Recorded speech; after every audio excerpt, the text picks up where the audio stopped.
अस्सलाम वालेकुम। Welcome to my YouTube channel learning with सी।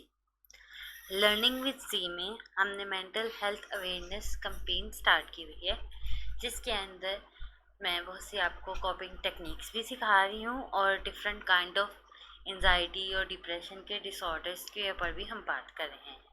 तो आज की इस वीडियो में हम बताएंगे कि सोशल एंजाइटी डिसऑर्डर क्या होता है, उसको अंडरस्टैंड करेंगे, उसके ट्रिगर पॉइंट्स क्या होते हैं, किस वजह से वो ट्रिगर होता है और ओवरकमिंग फियर क्या होता है उसका। What is social anxiety disorder? A mental health condition causing intense fear in social और परफॉर्मेंस सिचुएशन।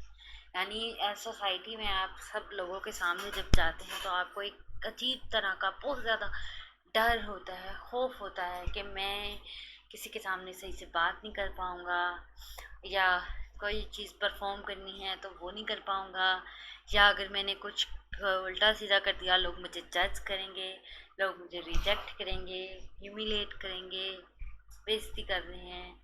ये आपको ये सिर्फ शर्म वाली एक होता है ना, कि कहते हैं ये बच्चा ज़रा शर्मीला है, इसको ये वो चीज़ नहीं है। इसमें शाइनेस में और सोशल एंजाइटी डिसऑर्डर में फ़र्क होता है, क्योंकि जस्ट शाइनेस में आपकी डेली फंक्शनिंग डिस्टर्ब नहीं होती, इसमें वो भी डिस्टर्ब होती है।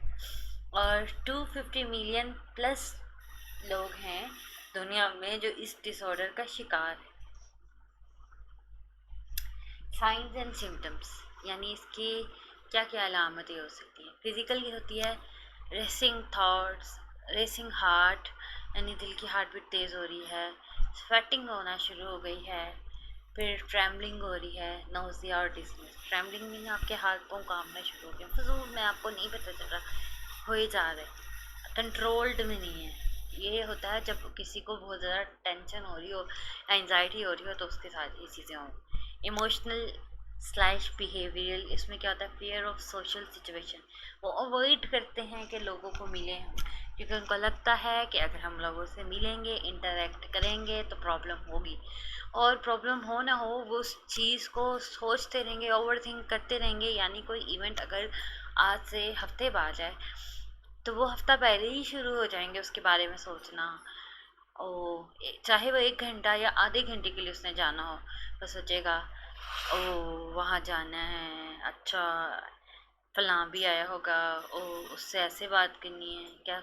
वो रिकॉल किए जाएंगे अपने जहन में, आपको नहीं पता हो चलेगा, लेकिन अगर आपका कोई ऐसा फ्रेंड है, आप देखेंगे वो ये चीज़ें सोचता रहेगा। उसने वो एक बात जो किसी से करनी है ना, उसको 100 दफ़ा वो खुद से कर रहा होगा, यानी उसने अपने अंदर ही अंदर वो बातें रिपीट किए जानी है। उसको करेक्शन किया जाएगा कि नहीं नहीं नहीं नहीं, ये प्रॉब्लम हो गई, इसको ठीक करके ऐसे करके कहूँगा। तो ये एंजाइटी है कि वो किसी से कोई आपने किसी दोस्त से या किसी से बात करनी हो, तो आप तो बिला झिझक आपको बात करनी चाहिए। अगर आपको बार बार वो हो रहा है कि फलां से ऐसे बात करने के लिए आपको सोचना पड़ रहा है, तो that's a problem. Everyday examples क्या होती हैं इसकी? Avoiding answering questions in class, यानी एक तो ये होता है ना कि हम कहते हैं कि किसी बच्चे को सवाल का जवाब नहीं आता, वो निकम्मा है। नो, यहाँ इस केस में हम बात ये कर रहे हैं ऐसे स्टूडेंट की जिसको आता है, हर काम आता है, उसको सवालों के जवाब आते हैं, लेकिन उसमें इतना कॉन्फिडेंस नहीं है कि वो उठ के खड़ा होके उस सवाल का जवाब दे। तो ऐसा क्यों है? क्योंकि उसको पब्लिकली वहाँ पे प्रॉब्लम आ रही है, उसको एनजाइटी हो रही है कि पता नहीं मेरे से सवाल का जवाब दिया जाएगा या नहीं। और बहुत से स्टूडेंट्स ऐसे होते हैं, अगर वही बच्चा आप उसको पेपर पकड़ा दें और वो लिखने का कहें, वो लिख लेगा सवाल का जवाब, लेकिन सुनाने का कहेंगे तो उससे नहीं होगा। स्किपिंग पार्टीज़ और मीटिंग्स, वो कोशिश करते हैं कि अवॉइड करें गैदरिंग को, क्योंकि वो उनको सोशल एंजाइटी है ना, तो वो गैदरिंग को जितना ज़्यादा वो होता है ना, अवॉइड करना पसंद करते हैं। नॉट ईटिंग और speaking in front of others, उनको ये भी प्रॉब्लम होती है कि अगर मैंने कोई बात की या खाया तो मुझे जज किया जाएगा कि ओ ये ऐसे खा रहा है, इसको ऐसे नहीं खाना चाहिए। तो यानी उसको होता है कि ये ना हो मेरे से कोई मैनरलेस चीज़ हो जाए और कोई मुझे तो वो जॉब इंटरव्यूज़ और प्रमोशंस इनको भी अवॉइड करते हैं, क्योंकि उनको पता होता है कि अगर हमारी प्रमोशन हुई तो हमें और ज़्यादा लोगों से बात करनी पड़ेगी और ज़्यादा लोगों को डील करना पड़ेगा। ये अच्छी चीज़ होती है, लेकिन ऐसे पर्सन को जिसको एंजाइटी डिसऑर्डर है, सोशल एंजाइटी डिसऑर्डर, उसके लिए ये चीज़ प्रॉब्लमेटिक हो जाती है, तो वो इन चीज़ों को अवॉइड करता है। कॉमन ट्रिगर्स कॉमन ट्रिगर होते हैं कि ऐसे लोगों को कि जब कोई वो काम कर रहे हैं ना, अगर उनको देख रहा है कोई तो उनसे काम खराब हो जाता है। यानी किसी भी तरह का काम हो सकता है, चाहे कोई ऑफिस वर्क कर रहा है, अगर वो उसका अपना सेपरेट एरिया है वहाँ पे बैठ के काम कर रहा है तो वो बहुत अच्छे से कर लेगा, लेकिन अगर वो गैदरिंग में किसी के सामने वही काम करना होगा तो उससे नहीं होगा। मतलब डिफरेंट टाइप के ये काम हो सकते हैं। कोई स्टूडेंट है, अगर उसको वैसे बहुत कुछ आता है वो कर ले, लेकिन टीचर अगर कहे कि आओ वाइट बोर्ड पे आके या ब्लैक बोर्ड पे आके ये क्वेश्चन सॉल्व करो, तो उसको आता भी होगा तो उसको एनजाइटी होगी, वो ट्रिगर पॉइंट है उसका। वो पब्लिकली स्पीक नहीं कर सकता, स्पीकिंग इन पब्लिक उसका ट्रिगर हो सकता है।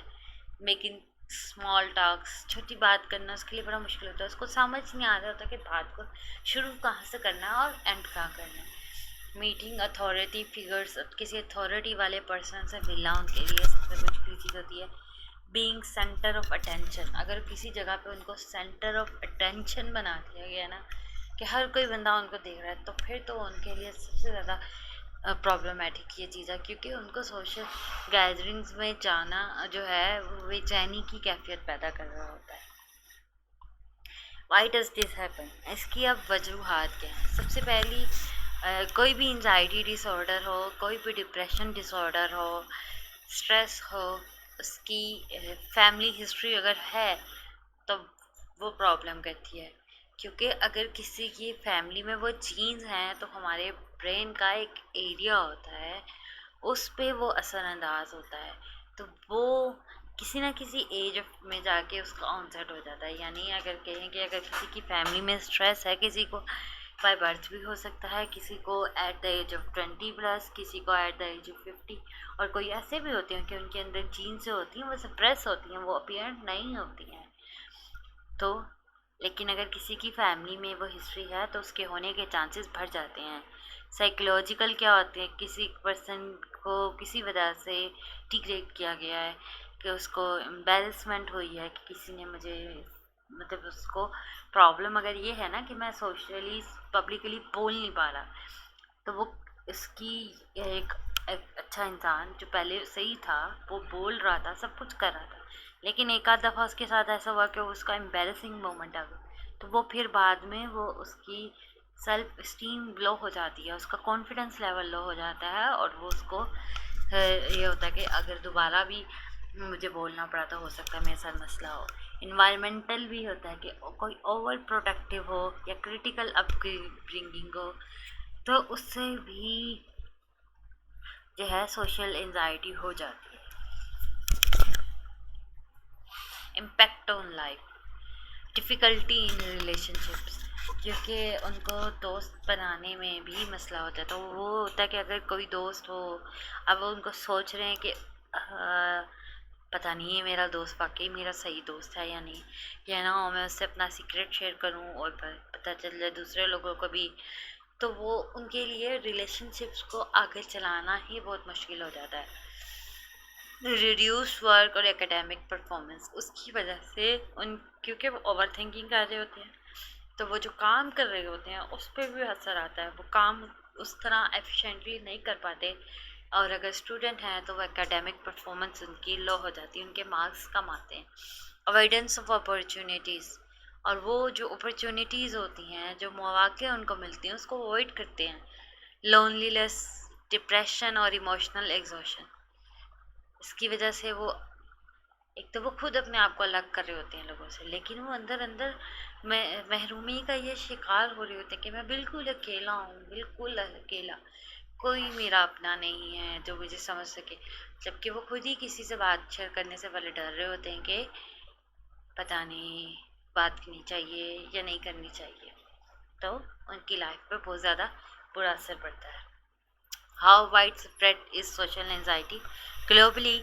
Anxiety disorders affect 359 million people, ये WHO ने 2021 में कहा था। Life time prevalence of SAD nearly 4%, 12 month nearly 2.4%। World mental health survey, 1 in 3 young adults report social anxiety symptoms, यानी हर 3 में से एक नौजवान जो है ना उसको सोशल एंजाइटी है। आप हिसाब लगा लें। इन Pakistan nearly 22.5% adolescent and nearly 30% university student show social anxiety। अगर कोई आपका क्लास फेलो है और उसको हिचकिचाहट हो रही है, वो वैसे बहुत अच्छा है लेकिन प्रेजेंटेशन देने में, उसको प्रेजेंट करने में सबके सामने एक श्योर है, तो आपको चाहिए कि आप उसका मजाक ना उड़ाएं, उसको जज ना करें, बल्कि उसको कॉन्फिडेंस दें कि you can do it, you are able to do this. कुछ नहीं होता। अगर एक दफ़ा प्रॉब्लम भी होगी, एक दफ़ा सही से ना दी गई, तो no, it's not your last, it's not your best. आप अपना बेस्ट देने की कोशिश करो, आप उसको और इम्प्रूव कर सकते हो। तो आप किसी को बजाय इसके कि डिग्रेड करें, उसको मोटिवेट करें कि वो अपने आप को बेहतर करे, ताकि वो अपनी इस एंजाइटी से बाहर आए। Post Covid very severe anxiety up to 52.9% among student, यानी इस कदर कोविड के बाद एंजाइटी बढ़ गई है कि आज 52.9 का मतलब है कि जितने हमारे स्टूडेंट्स हैं उनमें आधे से ज़्यादा लोग इस एंजाइटी डिसऑर्डर का शिकार। Shyness versus social anxiety disorder, अब इनमें फ़र्क क्या है? जो शाइनेस होती है ना उसका ड्यूरेशन थोड़ा होता है, बहुत थोड़ा, टेम्परेरी और माइल्ड, तो होता भी थोड़ी देर के लिए है और इतना ज़्यादा भी नहीं होता। जबकि सोशल एंजाइटी डिसऑर्डर हो तो वो होता भी लॉन्ग लास्टिंग है और बहुत स्वेयर किस्म का होता है। Functioning shyness doesn't stop life activities, उसकी वजह से आप अपनी जो है कोई भी डेली एक्टिविटीज़ हैं, तो अगर आप स्टूडेंट हैं, अगर आप प्रोफेशनल हैं, वो प्रॉब्लम में नहीं आती। जबकि सोशल एंजाइटी डिसऑर्डर के केस में आपकी डेली लिविंग इंटरफेयर हो रही होती है। और शाइनेस मैनेजेबल होती है, जबकि सोशल एंजाइटी डिसऑर्डर अनकंट्रोलेबल होता है, वो मैनेजेबल नहीं होता उस पर्सन के लिए। ट्रीटमेंट क्या होता है शाइनेस के लिए? Self confidence and practice. और सोशल एंजाइटी डिसऑर्डर के लिए अक्सर औकात प्रोफेशनल थेरेपी की ज़रूरत पड़ती है।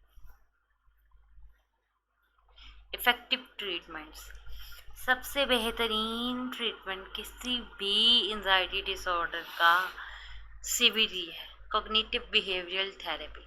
इस पर मैंने एक लॉन्ग वीडियो बनाई हुई है, इसी चैनल में, इसी प्लेलिस्ट में मौजूद है, लिंक मैं डिस्क्रिप्शन में डाल दूँगी। उसमें क्या करना होता है कि हमारे ज़हन में जो भी नेगेटिव थॉट्स आती हैं, हम उस नेगेटिव थॉट्स को लिखें और उसको उसके उस हर लाइन के अकॉर्डिंग हम उसको एक नेगेटिव से पॉजिटिव लाइन बनाएं और अपनी नेगेटिव थॉट्स को पॉजिटिव थॉट्स से रिप्लेस कर दें।